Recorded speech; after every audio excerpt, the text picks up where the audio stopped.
here today to talk about personal brand. And so I'm going to start just a little bit about kind of what our game plan is for today. We've got 3 wonderful panelists. We have limited it to 1 mic drop per panelist. So we have to be prepared for those moments. And we've got a couple of questions we're going to ask them, and the hope is that they'll all provide different perspectives on personal branding and how you can apply that towards your career. We want this to be practical so that you walk away feeling like you have some actionable items and not just theory. Kind of what we'll do, we'll start with introductions and where their piece of the puzzle is for personal branding, and then go from there. My role in this is to just keep them under control and make sure it doesn't turn into like a cage fight match. Stay in your seats, ladies. It's always a chance. No, I agree.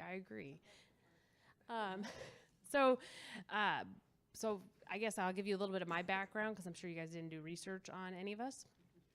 So my passion in life is helping companies and talent thrive. I believe that if people are happy at work, everybody benefits.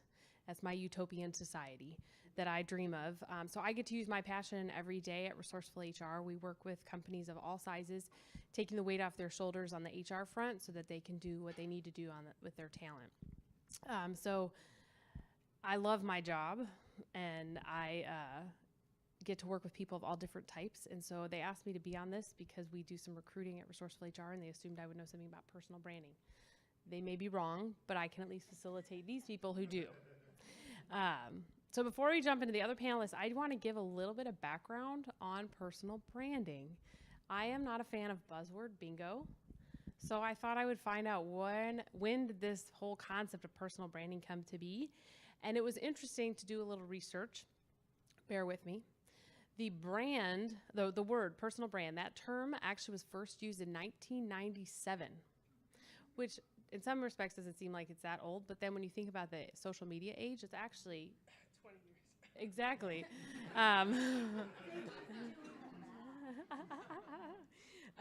And so it's an interesting article. It's called an article in Fast Company by Tom Peters called "The Brand Called You." I'd highly recommend Googling it. It's actually a really interesting read. Still relevant today, I would say, except for the fact that he stresses about the use of email being like the cutting edge technology. But technically the concept is not new. There is literature that first introduced it, not calling it personal branding, but first introduced it in the 30s. And then there's been a lot written about it. They'd see it a lot, the concept in a lot of self-help books and career search books. But personal branding didn't become a concept as a term until 97. And technically the definition is the practice of people marketing themselves and their careers as brands. Seems pretty straightforward. But I have a hunch that these 3 ladies are going to take it a little deeper than that. So I think we're just going to start here and go one by one. If you could give us a brief introduction of yourself and kind of who you work for, and then what is the brand or focus of personal branding that you specialize in? We could start right here. Hello. So what's the last question? What aspect of personal brand do you focus on in the work that you do? Okay. Hi, my name is Erin Anika. I am the co-founder of a startup here in Seattle called WholeStory, and we've built an app that helps people differentiate themselves in the job market by telling their stories of personal growth and learning. So employers get to know who they're hiring before they do so, and you get to show off your unique self. The aspect that we focus on, well, storytelling is a big part of it. How do you take your personal experiences and shape them in a way that is professionally relevant and focus on the things that employers want to know about? I think that about sums it up. Hi, I'm Renee Medi, and I'm a founder of the organization With Pause, and I work with anyone from the individual all the way up to executives and teams on really honing your inner world and that it's congruent with your outer world through mindfulness and body language. And also help developing your story confession, I am new to personal brand because I finally am owning that I have a personal brand and that I've been hiding behind my organization or my company. I also have a mindfulness-based preschool, and I very much was intentional about I don't want to be the face of either of these organizations. And so only in the past year that I'm owning my own story, owning how I can inspire people and help people to just flourish at their greatest human potential. And that is personal brand because it comes from an authenticity. So I'm like, all right, I'm going to own this now. And I'm Lora Pepping, and I am the owner and founder of Plum Coaching and Consulting. And Plum was started in 2011 when I took 20 years, now it's a lot more than that, 20 years of recruiting experience, reverse engineered it, and put it in service to the job seeker. So I know how people are hired, and so do my coaches. And we take that knowledge and we put it in service to you. So we're telling you kind of the secrets of how people get hired. And the focus and we do other things, but I'm just going to say that for the sake of time. But I also will say that for me, personal branding is this question. So tell me about yourself. That is the question everyone hates. And my job in working with our clients is to make sure that they feel confident and solid about how they answer that. And it is not an elevator pitch. I don't believe in elevator pitches because pitching sounds like you are trying to sell someone on something. Instead, if you give them the truth and you package it in such a way that makes it easier for people to understand your value and who you are, that is a solid personal brand. Ta-da, drop the mic. That was excellent. Can I add one thing? Well, so just to add one little tidbit and out myself, you said owning your personal brand. I will say that I am finally admitting that personal brand exists and acknowledging it because I think it's a really stupid phrase. I hate the term. I spent 10 years in the design industry. It's a big deal in the design industry. Everybody's talking about personal brand and curating their Instagram feeds. But the thing that I admit now is that you have a brand regardless of whether or not you want it. When you show up in a room, our brains calculate who you are and create stories. So this is more about owning that narrative rather than letting other people tell you who you are. Amen. Amen to that. All right, I'm going to go off script now. So you guys talked about admitting you have a personal brand, owning your personal brand, coming to terms with the fact that you have to tell your story. So if we look at this audience, how are they supposed to get there? like there's a lot there. If we're all afraid to admit it and own it, but yet all the media says you got to have a personal brand, how do we get there? How do we come to terms? Take it away. Self-awareness. I would say that knowing yourself, if you can know yourself and really work on that internal part of you and those stories and how you see yourself. I recently said to someone, like, I don't see myself as a leader. And they looked at me like, but you are. and I realized that how I see myself and how others see me don't always connect.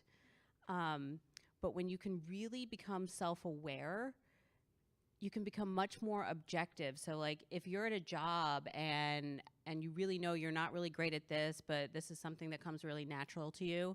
And if you're totally aware of that, when your boss comes to you and gives you a review and says, you know, X, Y, and Z, and this is what we need to work on, you don't take it as personally.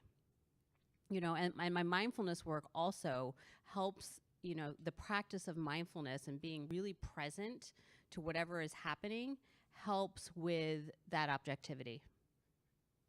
So I self-awareness will then kind of breed authenticity, and then you're solid in where you stand, what your values are, how that connects to your work.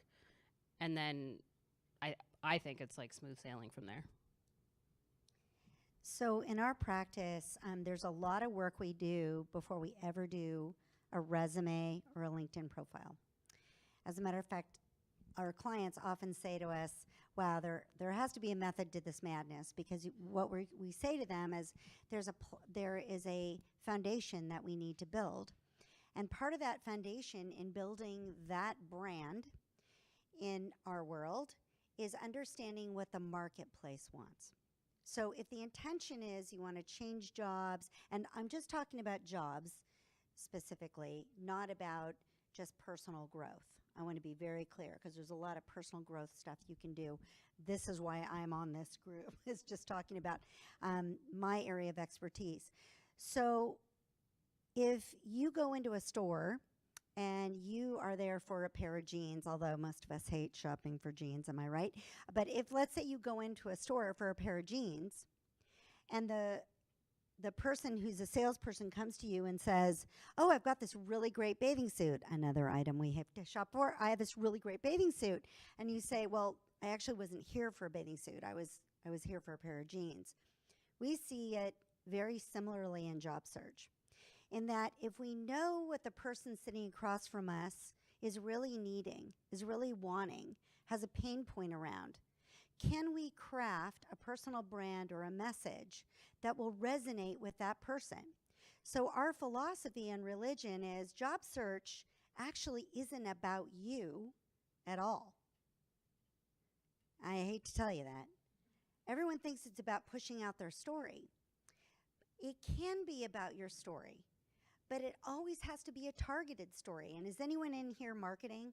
Is anyone a marketing person? Okay, am I right? You don't create something in a vacuum, right? You understand what the market wants. And part of building your personal brand, and again, this is one person's philosophy, is about understanding what's going to resonate with people and aligning your message in such a way that that person pays attention, because you're filling a need, but giving them the facts. I spent 25 years as a recruiter, and I now reverse engineer that for our clients. I hope that resonates with some of you. That's why I'm here. But the intent is to have a targeted, branded message that will resonate with those you are trying to attract. And that is part of the work. In our world, it's a substantial part of the work. But self-awareness and story feeds that and feeds that confidence. I feel like you asked the question of the entire night at the beginning in just one fell swoop.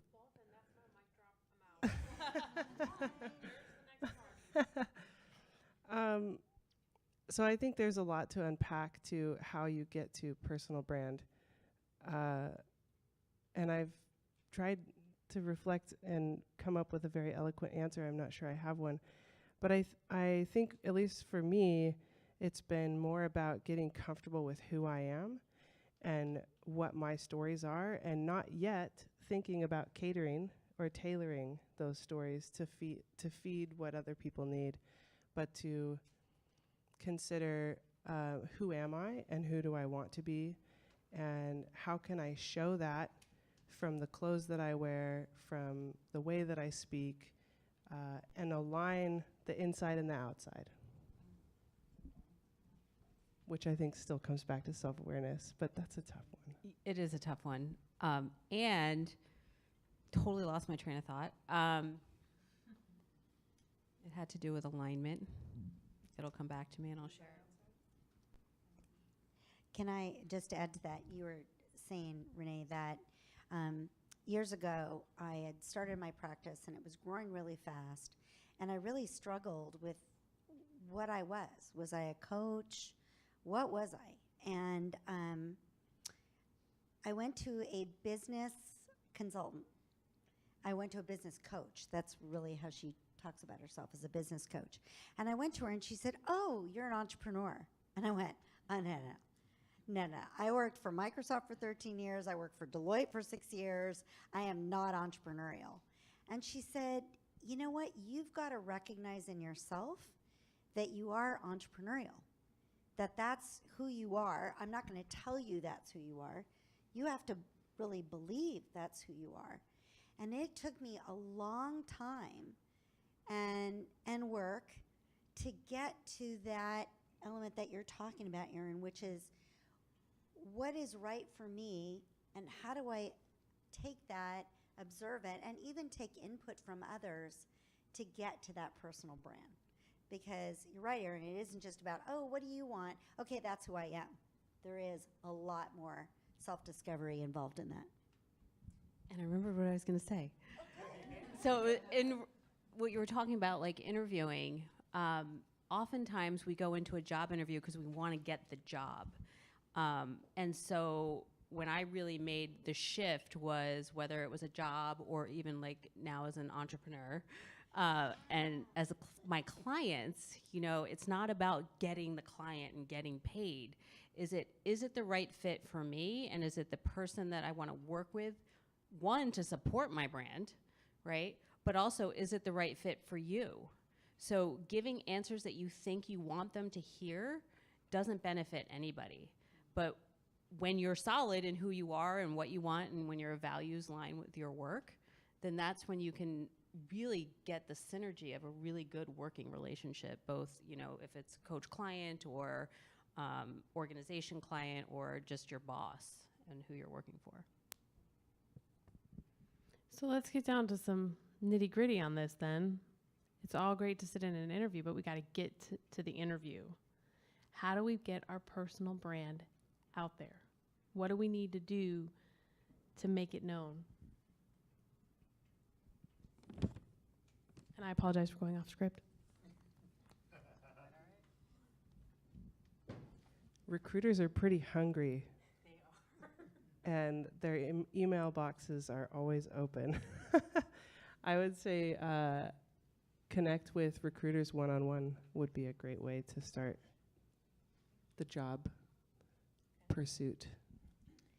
So I teach LinkedIn classes, not to promote myself, but LinkedIn is the #1 job search tool of all recruiters anywhere. We still do recruiting, and I can tell you, if you don't have a strong, targeted, solid LinkedIn profile, you will not be found. There's a lot of strategy around that. How many people here have a photo on their LinkedIn page? Okay, 100% of you should have a photo on your LinkedIn page. Because I, as a recruiter, I've been married for 27 years, so I'm not very good at this. But you know that app where you swipe? Tinder? Tinder. I don't That's use how it, but I know old about I am. Swiping. I believe it's left and right, not that? circular. Oh, sorry. Okay, that's how old married lady I am. But The old phones? the old phone, that rotary phone thing. Yeah. Anyway, so I didn't do a very good job showing that off. But I, as a recruiter, if I am looking for candidates, unless you say that you found a cure for cancer or something, or you're a developer, which will get you anything, and most developers have taken their profiles off of LinkedIn, because LinkedIn, I don't know if a lot of you know this, but more recruiters have these things called dashboards. And a dashboard is this tool that goes out in the middle of the night or all the time with bots and collects fresh meat, fresh people into the dashboard. And it shows, oh, there's Audrey, or there's Becky, or there's Dave, or I was going to say Dave and Dawn at the same time, Dawn. And it collects that information. And guess where it gets most of it? LinkedIn. So that, to me, is one of the most impactful ways you can get who you are out there in a pretty abbreviated period without having, although I agree, reaching out to recruiters, especially for a developer or scientist or something like that. But if you do something that's pretty unique and pretty different, making sure that you understand what job descriptions are saying and integrating some of those keywords into your own LinkedIn profile is going to get you discovered by these bots or even by recruiters like me who don't even have a dashboard, because I use LinkedIn like a crazy woman and I can find you. But if I don't see a photo there or a strong personal brand, more than likely I'm gonna swipe by you. Sorry, swipe by. Is that the right swipe? I don't know. Isn't there like a left and left if you reject. okay? Okay, I'm left swiping. say you. that Thank you. Right, if you don't want them. See, you did And swipe not. right if you did not know that this was going to be a Tinder Tinder session. tutorial. No extra cost for these Tinder tips. I've never even been on Tinder. So funny. Me either. I got married off eHarmony, so more power to eHarmony. Oh, wow, I met my husband in person at a party. That might be a mic drop. Tip of the night. I met mine in high school. Oh, mic drop. That's like We digress. yes. So, picture, as a body language trainer, picture is very important. So, look at your picture. Make sure you are front forward facing. A lot of times you look at these LinkedIn profiles and we're like, and as part of my body language training group, we'll pull people's stuff. So apologies if you're in our private closed group, but we're like, dating site or professional? Because some people just throw a photo up there and it's like a slinky tank top or like this like, kind of party picture. So you want to make sure, even if it's not a professional photo, that you are facing forward, because that indicates trust. The second thing is, I'm a huge believer in relationship. So I just had this conversation with a client of mine. They're like, well, I have a really big network on LinkedIn. And I said, but your network doesn't equal the amount of people. We were just having this conversation, right? Well, we speak on panels and go to things, and people that we've never talked to will, ask to connect, and I'll say yes.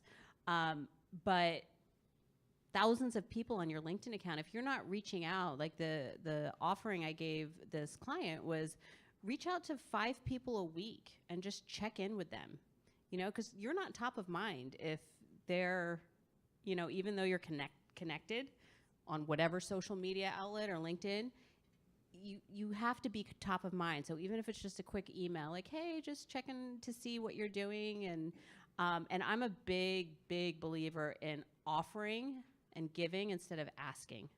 And so it's not reaching out to someone and saying, hey, what kind of work do you have out there and what are you looking for? It's, hey, this is what I'm working on and I'd love to buy you coffee, or I'd love to, it's always give, like 3 times the amount of giving before you're asking for a favor. So I've had more time to think.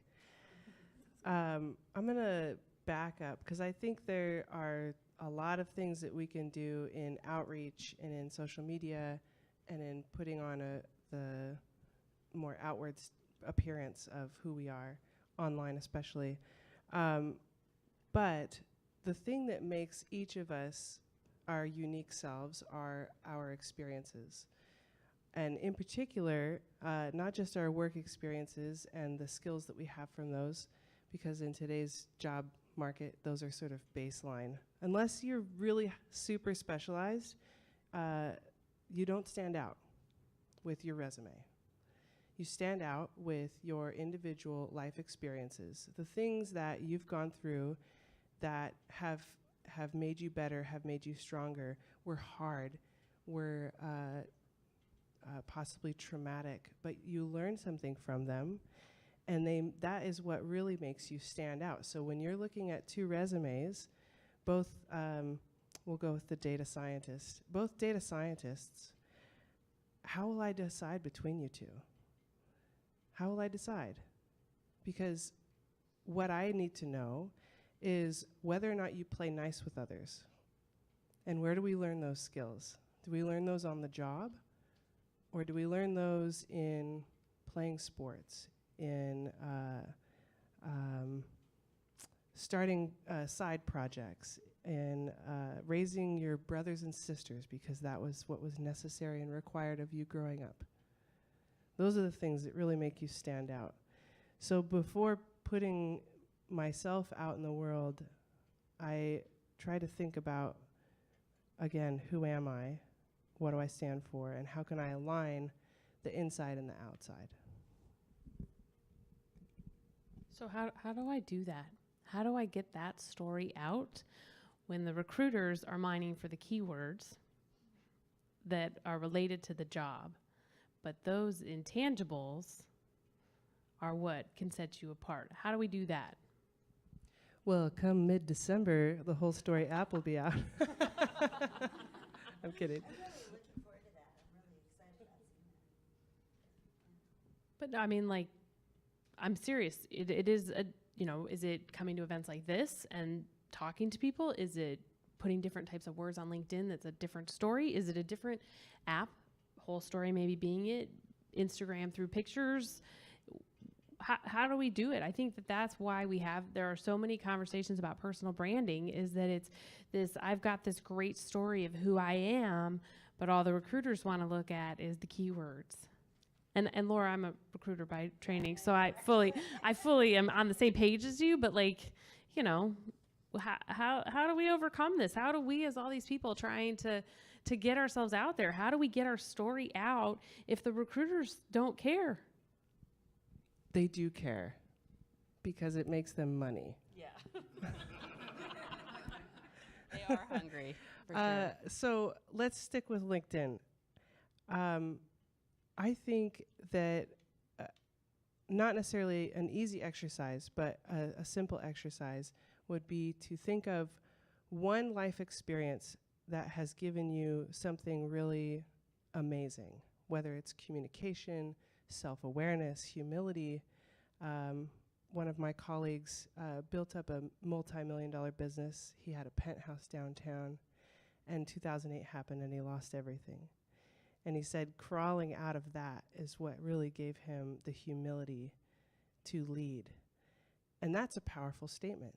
So what if we each took one story from our life and connected that story with the soft skills that recruiters are searching for? Whether that's a dynamic communicator or, for me, in February, I was diagnosed with a brain tumor. And in April, I had surgery and had it removed. I just celebrated my 6 months post-surgery. Yeah. But I struggled with that disease for 5 years. And what that did for me is it cracked me open like nothing else could have. I think I would still be a pretty closed off person had it not been for that disease. So what I would link it to is openness, willingness to receive feedback, acceptance of others, and a willingness to listen to their beliefs rather than push mine out there. So I would use that summary spot on that LinkedIn page and think about what are the things that I have that recruiters might be searching for, like those soft skills, and use those words in those short stories. Yeah, I don't know. Is LinkedIn using a lot of video yet? You can download a video, but They don't use it very often. I know. I, as a recruiter, don't use it very Yeah. Well, the other thing is someone that also hires staff for my preschool. I Google everybody. LinkedIn, Google, social media. I will look people up. So, like, scrub your social media if you have it. Most people, if you just Google your name, you'll see what's coming up about you. So whatever whichever is not matching your values or your personal brand, you want to push down. So try and get new content out there. LinkedIn kind of has a Facebook quality to it now where you can share articles and post things. So post things that align with either what you're looking for or just something that aligns with your values, so that when they are finding you, that they can also look at your feed and see what you relate to. So.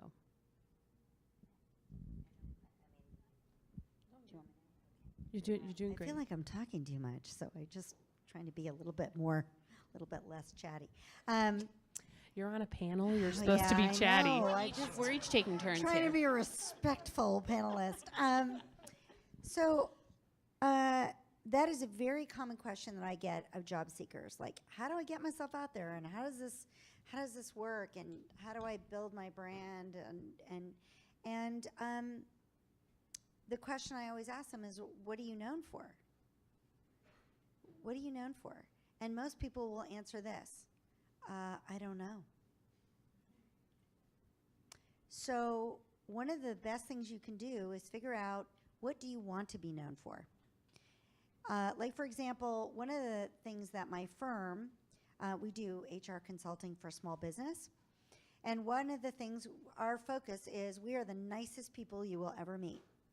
We are the nicest consultants you could ever engage with. Our clients love us because we're really nice. And I know that sounds like a really goofy brand to say we're nice, but you know what? If you're an HR firm and you're a company and you need an HR person, yes, you want that professionalism, but you want to welcome them into your business. And so we wanted to be known that way, as being approachable and nice and considerate and thoughtful and all of those things. And that's kind of our brand. But we figured that out. I figured that out way before I ever launched. So one of the things you could do, and to figure out what to do with that once you know, is, where do you get the word out about what you're known for? So if you're a software developer, are you on Reddit? If you are a marketing person, do you help the Association of Marketeers in Seattle write articles for their website? If you love children, do you look up and post information about child development on LinkedIn, should it be related to what it is you do? Finding outlets for letting people know what you're known for is really easy these days. You don't want to put personal things on LinkedIn necessarily. That LinkedIn really frowns on that. Like, if you ever post anything personal or political on LinkedIn, you just wait. All this stuff starts coming up. People do not like that. But You mean as like status your updates? status update, how you feel about something political. This is not the venue.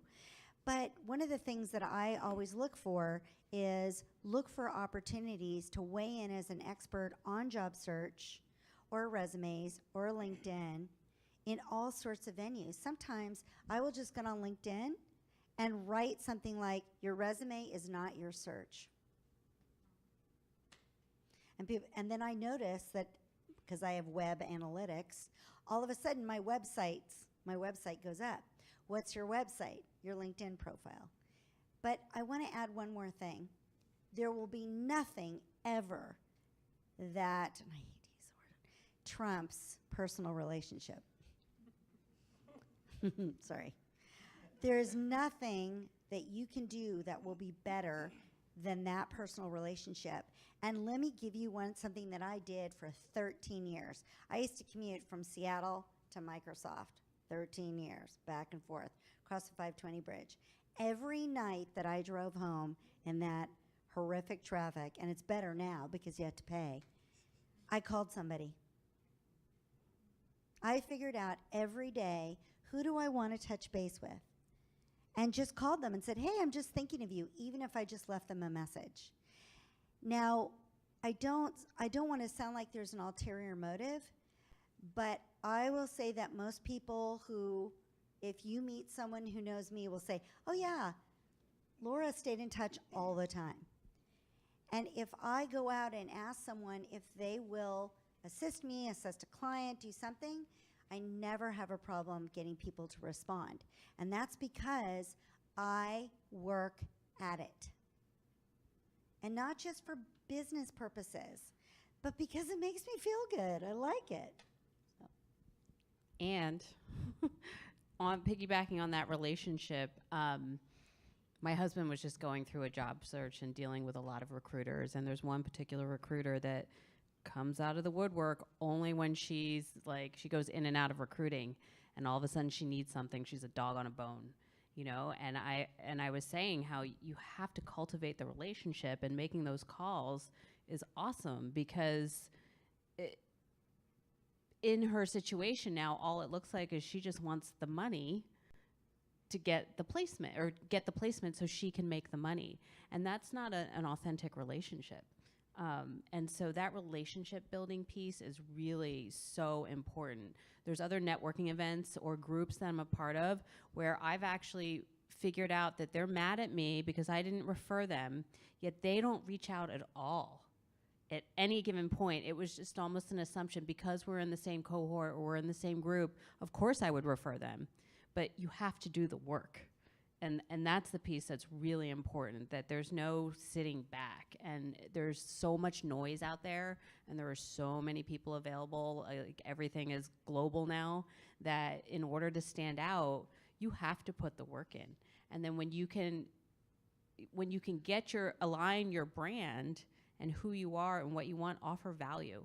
And like, post on LinkedIn, just keep offering value. What you said about like, figure out what you want to be known for, then offer value on that. And just keep, whether it's just sharing an article or even your own process or personal opinion about something, and just keep putting it out there. And you need patience, because it doesn't happen overnight.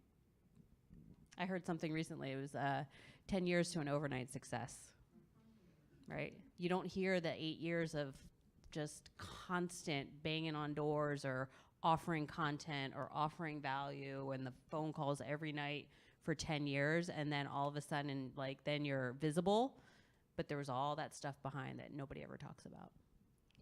Well, I will be the third person to say yes for the relationship building, but I want to unpack that a little bit, because I think for some people, relationship building can feel really overwhelming or intimidating. What do I do? How do I just call my friends all the time? All we do is text, or we never text, or we never talk. I think it's a simple... Not text while driving over the 520 bridge. Don't text while driving at all, not just the 520 bridge. But I think it's as simple as being curious and just checking in. It doesn't have to be a big, deep conversation that you're having every day with friends. It's just like, hey, what are you up to? What'd you do today? How's your life? And how's your spouse, your kids, your activities, whatever they're interested in. But get curious in them. And if you do that enough over time, that's where the relationship builds. So it's not like these really big steps. Just little baby steps. And keep it genuine, like she was saying. Like, don't make it like, these are my 5 people, and there is a little strategy to it, but make sure it's coming from an authentic place. Yeah, make sure you like the people that you're reaching out to. And I'm also going to throw in on the relationship building thing. Don't feel like at a networking event, all you talk about is work stuff, because that's not all you are. I very rarely talk about work stuff at professional networking events, because that's not how I'm going to connect with somebody over a sales pitch. That's boring. Let's talk about And by good the stuff. way- I think we talked about hiking the first time we met. I know we didn't talk about HR. And I just saw pictures of Laura's baby, who's really cute. We didn't talk anything about work. No. Yeah. No. I've learned more about her work right here than before. So David over there is going to throw me into the cage for cage match if I don't bring up the concept of innovation. And this health tech space that Cambia Grove is really working hard to build and support. And these people here are innovators, or want to be innovators, or want to be perceived as innovators. So I think one of the questions is, we've talked about some generalities, but now let's talk about if we're trying to make a shift in how people perceive us as being innovative, or as being able to hang in this hip health tech world where you do swipe left or right and not circular.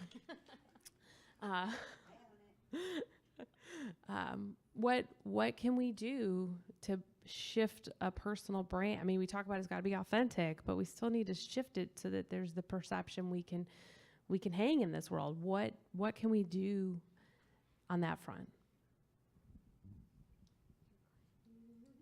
You sure? Yeah. Okay. Well, that makes me think about how we carry people along with us. So all of us in our lives, hopefully, evolve greatly. And as we evolve in our relationships, sometimes it's hard to see people differently, especially in family. Anyone? People seeing you as your 16-year-old self is not always the person that you want to be perceived as.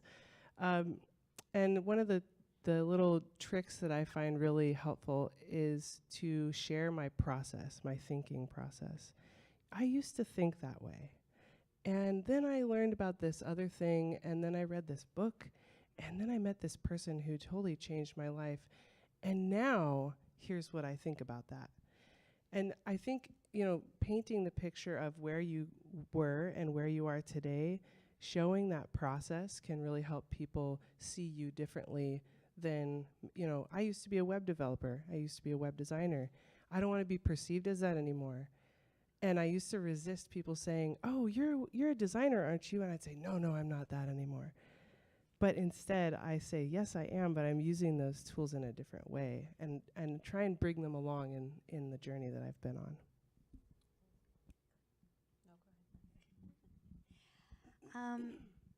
We work with a lot of clients who are trying to pivot to a new industry, a new type of role, be perceived, move up to a leadership level or a manager level, feel like they're ready, maybe in their current role they weren't given that opportunity for a variety of reasons, and now ready to step up and wonder that very thing. How am I able to show up and be perceived as that?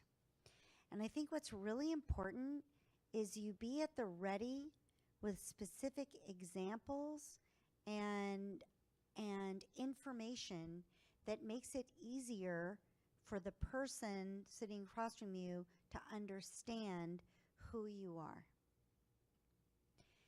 And so, for example, I still have relatives and neighbors who go, oh, well, Lora, you're a recruiter. And I go, absolutely, I was a recruiter, and I took so much out of that, and now I took that and I pivoted it and now I'm an entrepreneur that coaches job seekers. And then all of a sudden everyone goes, huh? Like, what does that mean? And then I get to give them, and then I engage a little bit more. So my task to you would be, what would you say? What would you say that would engage someone? I was a lab scientist. I absolutely had, as you were saying, Erin, I had these years of experience under my belt.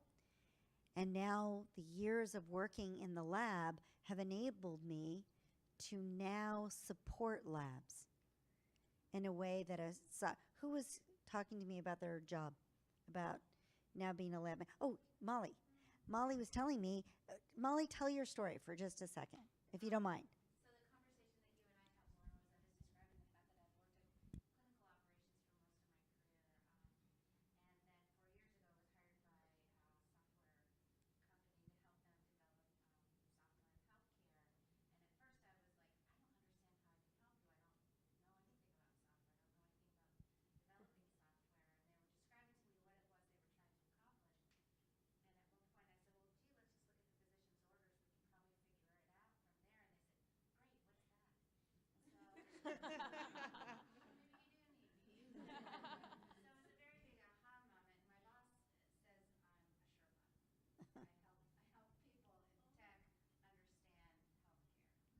So how did Molly do on that branding for y'all? Pretty awesome. And she is not a plant. I did not. We just met over a glass of wine. Thanks, Molly. So I work a lot with perception and just what it is. Our brain, from a neuroscience perspective, our brains just scan for patterns, and you see people, you hear their story, and you want to put them in a box, it needs to be like so packaged up and neatly, and they want to give you this label, like you're a recruiter and you're this. And as soon as something doesn't fit within their story, they either disregard it or they just put it back in the story. But but all that is perception, right? And so if you want to be innovative, then be innovative. So do things that are innovative. The awareness piece is hugely helpful, because when you start noticing things about yourself, or noticing when other people are doing that to you and putting you in a box, you can do the story. You can take them through the journey. Yes, I used to think that. And it's so interesting how people I'm a mindfulness facilitator, and I work with educators, and I work with leaders and business organizations. And so many people in my own field are like, oh, you're going to pick something? They really want me to be a mindfulness, for education or just business. And I said, well, I did pick something. It's mindfulness. So it's really which is a flip, right? Because it's not as small of a box, and they don't, neatly packaged up. But the key is also to be responsive, right? And when you can cultivate your presence and practice mindfulness to help cultivate presence, you are much more responsive in the moment, and then you can just navigate that pivot a whole lot easier. So you guys made that sound really easy. And I'm sure the audience Simple, is like, but yeah, not easy. Thanks. Easier said than done. What are some of the challenges that we can expect as we try to shift perception, pivot our careers? What are some of those walls that we might hit, just so that we can be prepared? And how might we overcome those walls? That damn box. Yeah. I think that's something that gets me, is feeling like other people are putting me in a box, and I feel like I have so much more to offer than just that little box. One of the things I've been learning about recently is in not taking things personally. And in conversations, when people perceive me a certain way, remembering that that's not actually about me. It's about their understanding, their worldview, where they've been that day, who they've talked to. So I think part of the way we can navigate the challenge of the box is to simply remember that it's not about you, it's about them, and be okay with okay, that's your box that I'm in. Thank you. And I'll continue to talk to somebody else maybe. Yeah. So I can't help it. Looking through the lens of a recruiter, that's just kind of the way I am, because that's what we leverage for our clients. I work with the Gates Foundation Fellows. There are usually about 10 to 20 of them a year, and I'm their job search coach. And a lot of them have been, it's just amazing. The PhDs and doctors and clinicians and triple PhDs that I work with. And it is amazing when I meet with them, because I'm incredibly intimidated by what it looks like an alphabet soup on their resume that they give me. And I look at it and I have this impression of who they're going to be. And then we sit down and they go, I have no idea what I'm doing. I don't want to do this anymore. I want to be in for-profit. I want to leave education. I want to leave research. I want to leave. And they look completely lost. And I'm always just so surprised. And then I realize I'm the subject matter expert and I'm supposed to be coaching them. And so I put on my coaching hat. And what I realize is the hardest work we have before us is not that they're not incredibly bright, but they haven't, first of all, they have to believe that they can do something else. Not just that they want to do something else, that they believe they can do something else. Then to understand what that something else is, and there's some exploration and discernment work that go into that. And then again, adopting a lot of the vernacular and the language, but telling stories. There's story elements to it. And so is it okay can I give an example? Okay, thank you, Lora. So one of the Gates fellows that I worked with, and I always think it's so funny when there are women that are fellows, but she's a fellow, and she had been working for some really really premier places of research for many years. And she said, you know what I'd really like to be? I'd really like to be a chief of staff. Now, if you're in technology and you're a chief of staff, usually there are a very limited number of chiefs of staff roles out there in the world. And so what we did was we figured out first of all, we need to understand what a chief of staff does. And then we need to look at what her experience is. And then we figure out specific examples of how her background aligned to a chief of staff, and what are the stories that would make it easy for someone who is speaking with her about a chief of staff role to see her as a chief of staff. And so I put her in front of 2 other chiefs of staff to see how she showed up. And she did well, but she wasn't using the right vernacular. She was still stuck in research. So part of being seen as an innovator and part of your personal brand is understanding, and I feel like I'm beating this horse dead, but part of it is understanding what the value is to people who are looking at you as you make that pivot. It sounds very pragmatic, but it really does make a difference. And sadly, it's true that if I meet you and you're a doctor, the very first question I have in my mind is, what kind of doctor are you? And you say, well, I'm a doctor of botany. Well, that wasn't the first thing that popped into my head. But the human brain wants to categorize you. So having something, if you say Dr. Botany, then at least we have some place to start. Oh, great. So flowers, succulents, because I'm going to that place of what I know. So giving people the opportunity to be in that space with you is really, really helpful in making that pivot for you. Can I also go back to what you said at the beginning of your kind of description, where you said you have to believe you can do it? And I think that of all my years, that's been the biggest challenge for people to overcome, is that they want to make that change, but they're not believing that they can do what they're headed for. So there's a big part of this that you got to believe in yourself.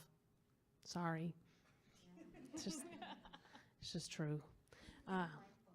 Get a mindfulness coach. Well, that feeds so nicely into what I was going to say about is that so often the challenge is ourselves. We block ourselves from any opportunity that is right there for the taking.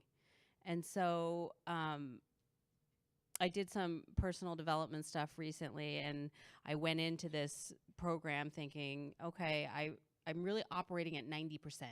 And there's just something like I'm just not breaking through. There's like this 10%, right? There's like a very little difference between an A and a B, and I was hovering at a B, and I'm like, I really wanted the A+. And I left really realizing like, oh my gosh, I am not operating at 90%. I'm operating at 10%. Like, I am my biggest barrier, and I don't have 90% ahead of me. I have infinite possibility in front of me.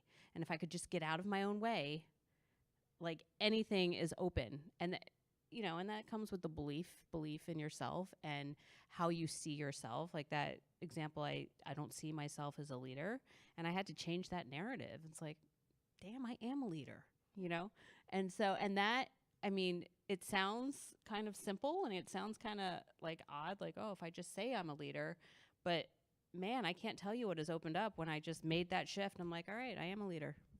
Here we go. And boom, all of a sudden I was like, there's a watch what you wish for kind of thing too. But yeah, it's powerful. I just wanted to add one more thing is I work with men and women, and this is a terrible generality, but I promise you it's based upon 6.5 years of this work, and that is women on a whole don't believe in themselves. I'm really sorry to say that as a woman, because I can't tell you how many clients I have who will call me and say, I'd like to work with you. And then I tell them what our price point is, and I tell them that's not the first thing I say. I want to be very clear. And women go, oh, that's no, that's too much, and then men are like, yep, I'm in. Because men go, oh, that's my career. That's what I'm worth. That's me. I'm worth that. And when women do sign on the dotted line and they sit in front of me, they are doubting themselves. Even the women who I think are the most confident women end up revealing, when we peel back the onion, reveal that they don't believe that they're worth it. What I do salary negotiation work with clients, and women are always like, I'll take $1.50 an hour. And I'm just like, no, sister, we are going to start. We're going to be really assertive. And again, I'm saying this truly because I know the male clients I have are like, not all of them, because a lot of them have really been through some very strong personal tragedy, layoffs, being fired, that kind of thing. But oftentimes they have no problem knowing who they are, what they want, that they're worth it, all of that. So I don't mean to turn this into a feminist discussion, but I can tell you honestly that I've seen this time and time again, and I cannot say this enough. Women, you're worth it. You are great. There's some work you might have to do, but I'm telling you, I work with so many amazing women who have to rediscover how amazing they are in a lot of the sessions that we do together. And we use a lot of time doing that versus knowing they're great.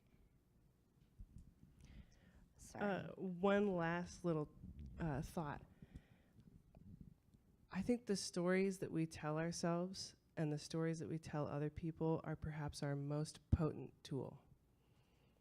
And guess what? They're totally made up. We can change them. So the story of, in college I played soccer and I mostly sat the bench. And even though I was, a star athlete playing college, everybody was like, wow, that's amazing. I'm like, yeah, but I'm sitting the bench. And for a long time, I told myself I was not good enough. And today, looking back on that experience, I realized I actually needed that. My ego needed a little gut check. Sit your ass down. And today, I am thankful for that experience and feel like I was a good soccer player, but also it was an excellent experience to sit on the bench. And that was a positive thing for my career, for my self-esteem, for who I am today. So when we rewire, there we go, the narratives that are playing in our head, then we can truly find that belief and the confidence in ourselves to go out and do what we want and get the money that we deserve because we know the story. We know what we're putting out there. Gosh, I have so much to say. All right, we I'm have trying to 1 give- minute. 1 minute? Okay. And then we're going to turn it over to the audience. I'm going to give a very practical tool. Please. So language is huge. You know, the narrative, it is. It's all made up. Okay? And if I had learned that 20 years ago, I'd be in a very different place right now. But if everyone is comfortable, go ahead and either close your eyes or just kind of look to the ground and put your hands up like you're pushing a wall. Okay? And I want you to visualize a brick wall in front of you. And go ahead and try and push the wall over. Try and push it. Okay? Now put your hands down. Now go ahead and do that again. Picture the brick wall in front of you, hands up. Push the wall over. Any difference? The try. How many of you with the try were like, and then when I said push the wall over, you pushed it over? So when you say, I'm going to try and find a job, you're going to get resistance. When you say, I'm going to find a job, I'm going to find this job, it literally changes the neural pathways. And if you keep redoing that, where you're using your language to kind of guide what you want and where you want to go, that makes a huge difference. Wow. Yeah. Now that we have bricks all over the floor, because because we pushed them down. Does the cage fight start now? Yes. Here we go. So now we're going to open it up to the audience, right, David? Am I doing good here? Yeah, we're gonna open up to the audience. I got a mic. He's got a mic. I got a mic. It's a hot mic, but it's a mic. But I was just gonna ask for the panelists. Why don't you use one of our mics? They seem more reliable. I was gonna say, if you have a question, please give us an opportunity to run the mic over to you so the people on the live stream can also hear your question. And panelists, if the question is not audible, if you could repeat the question when you answer it, that would be great. So, yeah, questions. Bueller. Come on. Well, we covered it all. I guess so. I actually have a question. I don't need a mic. I'm pretty good this way. Well, let's give it for the live stream. You do though. Oh, sorry about that. That's so okay. I have a question. My question is, I would like to go back a little bit to what the recruiters are looking for. We talked about the buzzwords, but we also talked about resumes. We didn't talk about resumes, but we've heard, those of us who might be in the position of looking for a future opportunity, that the recruiters are actually, they spend 30 seconds on these resumes. So you've got 6 seconds. Okay, so we've got 6 seconds on a resume. We've got no time for this storytelling. As much as it might benefit society and the recruiters at the end, I don't hear it. Okay, you can keep that one, David. So let me just say that recruiting is changing. Right now, we're still in a mode where there's only a limited number of ways to search. But I think with the advent of technology, there are going to be a lot of new methodologies for telling your story. And I think we're going to see that in December. And organizations are trying to look for a leg up. So while right now, you're right, it's very difficult to get someone's attention to tell your story. I agree. I know. I see in the next few years organizations needing to find a way to find that diamond in the rough and find people who have dealt with challenges, who have some interesting stories to tell that are compelling enough to make a hiring decision. So yes, right now this is where we are, but who knows where we're going to be in a few years, because search is changing. So stay tuned. So to answer that, I love the painted future. It looks beautiful. I'm excited about it. But today, what recruiters are looking for with that 6-second scan is just a baseline qualification. It gets you in the door. What can make you stand out, and even on your resume, you could put, there's, at least back in 10 years ago when I created my first resume 15 years ago, I put in interests. And today that would look very different. Now there's like a summary section that you can put in there. But what if instead of writing I'm a thought leader with solutions-driven, results-driven problem solving, oh my God, if I see that again, seriously. But what if instead you said, ask me about my humility? That's it. And then when you get in the interview, they say, I saw on your resume you said ask about your humility. What's that about? And you say, well, I lost everything and I had to crawl out of a deep hole. You have the opportunity. You set yourself up for the opportunity of telling the story in the interview, not necessarily beforehand, since the tools don't exist yet. More questions? David, run, David. David's getting in his steps. You talked about, reaching out to 5 people or so. So how do you go, I know I've heard you speak before, Laura. I think this is thank you for your LinkedIn tips. I'm still working on that after 2 years. This is the second time, I see you. But how do I go from, I mean, it's kind of like, I like you, you're a nice person, but I don't think you're going to want me to start asking you who were your kids, you know, where do you start that transition, or, you know, right?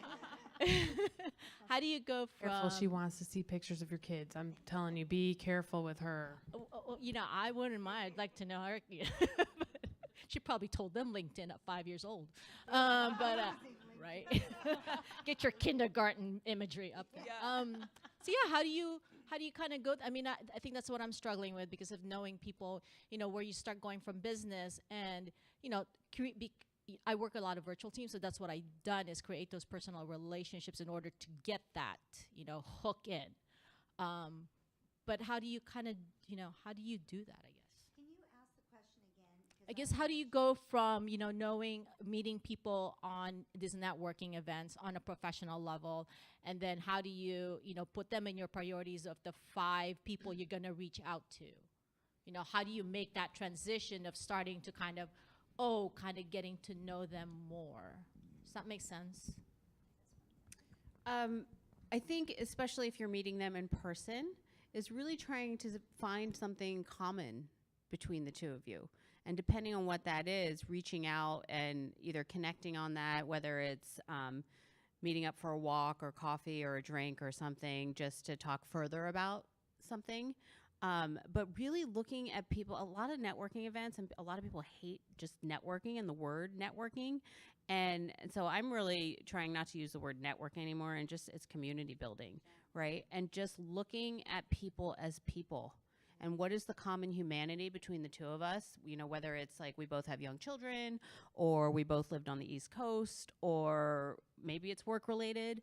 But it's just having a curiosity and interest in the person as a person, and then finding those few nuggets, and then keeping good notes. You know, like if you get their business card, as soon as you get home, flip it over and write things you remember about them, so that when you enter it into your database, or even if you're doing it on your phone, just enter a few things about what Rolodex. Yeah, you can cheat. I still Use write, notes. but yeah, use your notes on your phone or write it on a Post-it or whatever your method is. But just a couple things that is just like, oh, this is what we have a common interest in. And then a lot of it's organic from there. Like, you don't want it to be super forced either, but you just want to make the conscious effort. Like, I'm going to contact 5 people, and that might be people that you actually know fairly well that you just haven't talked to in a while, right? It doesn't have to be like a cold call. Yeah, that was going to be my question. You probably weren't calling people that you just met at networking events. Oh, heck no. Yeah. These are probably colleagues, friends, people you cared about, have had an existing relationship with for a while. Absolutely. Okay. Yeah. One of the things that we always give as homework to our clients is a lot of people come to us and say, oh, I don't have a network. Well, first of all, we get rid of the word network, because when you say the word network, it seems like hugging a cloud. And I'm not talking about AWS or Azure. I'm talking about, but for the technology people in the room. What? Yeah, they're around. Networking is untenable. It feels big. It feels less about really connecting with someone. To me, when I meet someone, I'm inquisitive. I ask them a lot of questions. I want to know who they are. If you've met me, you know. I ask you a million questions. Really, honestly, because I want to kind of get to know you in an abbreviated period of time. And from that, and then sometimes you'll meet people and you'll go, no, this isn't, it's just not clicking. And just go with that. And if you feel like there's some spark, there's something going on here, then it doesn't hurt to say, I'd really like to just here's the other thing. People are so busy, bless you. People are so busy that even asking them out for coffee can oftentimes seem daunting to them. So sometimes I'll say, hey, you want to do like a 15-minute Skype call or FaceTime call and just connect? Just that way? And then, of course, that usually turns into 30. But then you develop that relationship, and I can't tell you how many times that has happened to me where I've met so many people at Cambia Grove where I'm not in this industry of healthcare or health tech or tech health or, sorry, no, all the tech of the health. Disruptive innovation. Sorry, disruptive innovation. And yet, I've met some really awesome people here where we just kind of click. It just feels right. So, if you can take that and just run with it a little bit, again, doesn't have to be a coffee. We're all heavily caffeinated already. But just even a quick 15-minute call or FaceTime. I really appreciate the comments about job search strategies. I know you've got it in you, but in terms of developing your personal brand, a lot of times when people think about it is when they're in between jobs and they're thinking, well, who am I? And I'm not what I used to do, and where do I go from here? But developing your personal brand is not something you only do when you're between jobs, right? It's something you do, ideally you do all the time. And just thought I'd give you the opportunity to speak to those sort of non-job search aspects of personal branding, of what are some effective techniques for building your brand when you're actually doing what you want to do and you have a job or you have a business or you're a consultant or whatever it is, an author. What are some good techniques for doing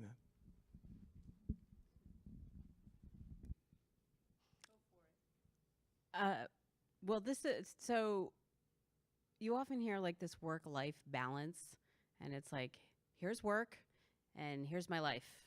And it's an integration. It's not, I mean, work-life balance doesn't exist, right? Balance is, I heard this a few years back and I was like, oh, that's brilliant, is that balance is constant motion, right? If you're balancing, you're constantly moving and being responsive. And so it's not like an end goal, like, oh, I'm going to achieve work-life balance. And so it's such a good point that when you are operating from like who you really are and your values are aligning with your work, that is your brand. And so it's something that you check in with yourself every once in a while. Like, am I still doing what I want to be doing? Am I impacting the world in the way I want to impact the world, or impacting, just the people in front of me the way I want to impact the people in front of me? And so it's just really keeping your values and your work aligned, and that not living in a vacuum of like, this is how I am at work and then this is how I am at home.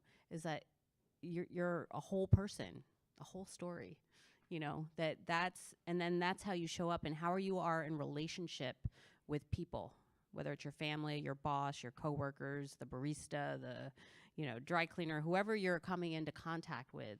Is that whole part of you showing up in the best way possible? To tack onto that,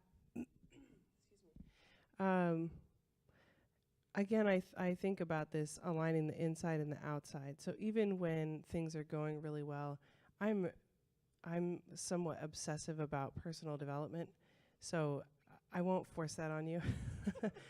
But I'm always thinking about how can I further integrate who I am in the world, whether it's at a panel event or with my mom. Can I be the same person? Can I share everything that I've shared here with my mom, or vice versa? I mean, there's lines, of course, but to not change the way I show up, the way I dress, the way I speak, because of who I'm around, but to be more true to me than the space I'm in. That's a challenge, to fully integrate yourself. So that's something I'm always thinking about, even though like right now I feel like I'm having the time of my life and I don't want to change jobs ever. And it's exhausting to have two different personas. Like if you're tired, or five, yeah. If you're tired, look at that. Look into your life and be like, am I fully integrated, or am I different people with different, a different person with different people?